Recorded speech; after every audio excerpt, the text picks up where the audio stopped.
Kasi ganito yung nangyari. Ganito ko ha.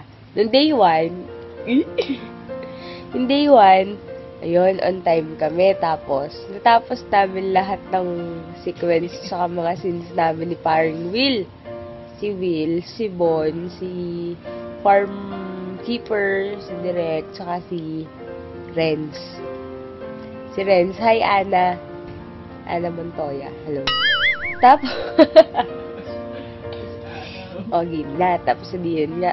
Tapos yun, maganda yung day 1 kasi dami pagkain. Tapos, tatapos namin lahat ng gagawin namin. Yung nag-ice snowball kami masarap. Tapos, nung day 2, eto na. Nung day 2, dapat nakas. Sino mga dapat nakas nun? Maricar, Mara, Lovely, ako. Yung scene dapat namin dun sa food house, no? Sa food house. Tsaka yung sa park, tsaka yung sa apartment. Tatapusin na sana namin yung scenes namin na yun. Di yun. Tapos, nandun na kami sa Infinity kasi sa Infinity kami lagi naghihintay. Hello, Infinity! Maraming salamat po sa pagpapacharge at pagpapaupo niya sa amin lagi. Thank you! Tapos, hindi ganito nangyari nung day 2. Nandun na kami Infinity. Kami ni... Sino kasama natin? Si Renz, no? Ay! Isa ka pa pala! Ang dali lang guys. Naglalabas na ako. Wala din pala si Dayton. Wala din yung aming producer. So, isa pa pala siyang... Ay, nako. Hindi ko na alam gagawin ko sa mga taong ito. So, alam niyo, nandun lang ako. Si Direk sa room, tsaka si Renz, tsaka si Quino, tsaka si Dare, tsaka si Lovely. So, paano namin gagawin yung scene? 4 dapat kami doon. 2 lang kaming nandun ni Lovely. Di yung day 2, ginawa na lang namin.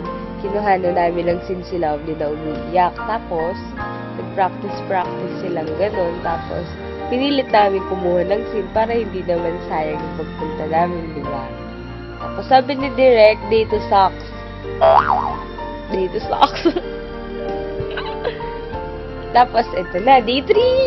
Tadadadad! Day 3, dapat yung gagawin namin ng day 2, gagawin namin ng day 3. Yun sa amin, 4 na babae ulit. Kasi wala pa yung mga lalaki. Ewan ko na paano sila. Busy daw sila sa school. Yung 4, yung 2 lalaki. Si Busy tsaka si Lizzy.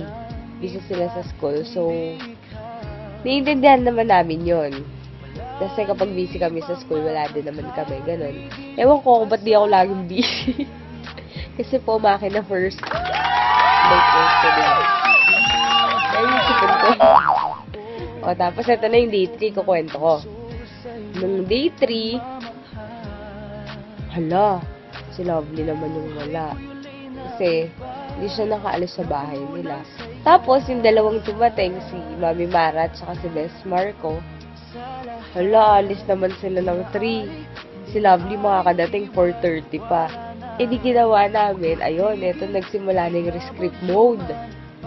Lahat ng script nire-rescript ko, sinusulat ko ulit. Sana di nyo na ako pinagsulat ng story. Sana pinag-impromptu nyo na lang ako.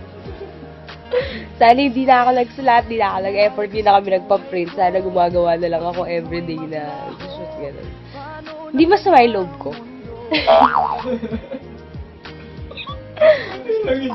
Ay, di yun. Ginawa namin nung day 3. Nag-take kami sa food house. Tapos yung food house sa cross street. Hindi ko alam paano naging food house.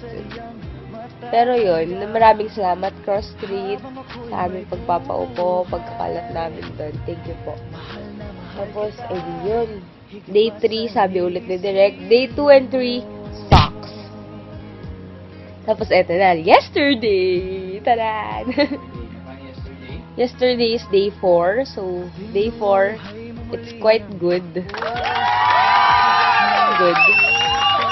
Good in a way na nandun kaming 4 na babae sa park. Tapos, merong famous line hanggang hapon. Ganito yun. Guys, anong balak? Tapos bigla may sasagot. Di naman tayo nagmamadali, di ba? Ikuan, anong balak? Action. O guys, anong balak? Hindi naman tayo nagmamadali. O guys, anong balak? Hindi naman tayo nagmamadali. Balak? Hindi naman tayo nagmamadali. Yan. Teka lang naman. First stage. Denial stage. Si Vesco. Nire-regla kasi siya kagahapon. Siya kasi yung reyna ng mga regla, sabi ni Ay, ako po. Nire-script ko ulit yun kasi nga umalis siya ng agad. Pero na-late siya kaya kawawa naman din siya. Naiintindihan namin yun. Kawawa siya. Baka mabawas sa sweldo niya, nawawala pa naman yung ATM card niya. Tapos, naghintay kami after ng scene doon para makapag-shoot na sa Caro Studio. Ay, dumating. Teka lang naman. Dumating si Josh. Si Leo Garcia.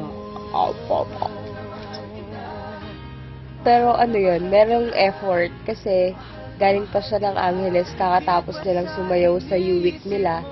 Tapos dumiretso siya dito para lang sa isang sino, di ba? Bait na. So, it's quite good kasi nag-improve ng bongga yung acting niya, tsaka yung voice quality niya, ang ganda na. Tapos yun, natapos na namin yung scene sa studio na nandun kaming mga babae. So, wala nang scene yung buong Lovely. Sabi sa inyo, super active kami ni Lovely. Most punctual kami. Gagawa nga kami ng AUL 3. Yung cast, ako, si Lovely, si Will, tsaka ikaw. tayo. Title, An Unexpected Boy, Girl, Bakla, Tomboy. Ano yun, lahat ng, kami 4 na cast, mag-roll kami ng girl, boy, bakla, tomboy. Kami din direct magka-cameraman. Kami din mag-edit kung kaya namin. Pero syempre, di namin kaya yun. Galing-galing ng director namin. Hi, Direk! Best friends lang ako. Hoy. Ano kasi sinabi mo doon? Ganyan naman kayo mga babae eh. Mahal nyo na. Deny pa kayo ng deny. Habang mga lalaki naman, kahit di mahal, sinasabi na mahal. So yun, day 5, we're just going to rest. Pagod kami. Pagod na kami. We're so tired. Tired in all aspect of life. Yun. Shoutout po pala, hello. Shoutout sa lahat ng viewers, sa lahat ng sumusuporta, sa lahat na naghihintay, sa lahat na nagla-like sa Facebook, sa lahat ng likers ko, mga followers, mga friends, hello. Sa mga anak ko, hello. Sa mga chicks ko, hello. Sa mga boylets ko, hello. Buhay ko yung na biba, napuno ng saya.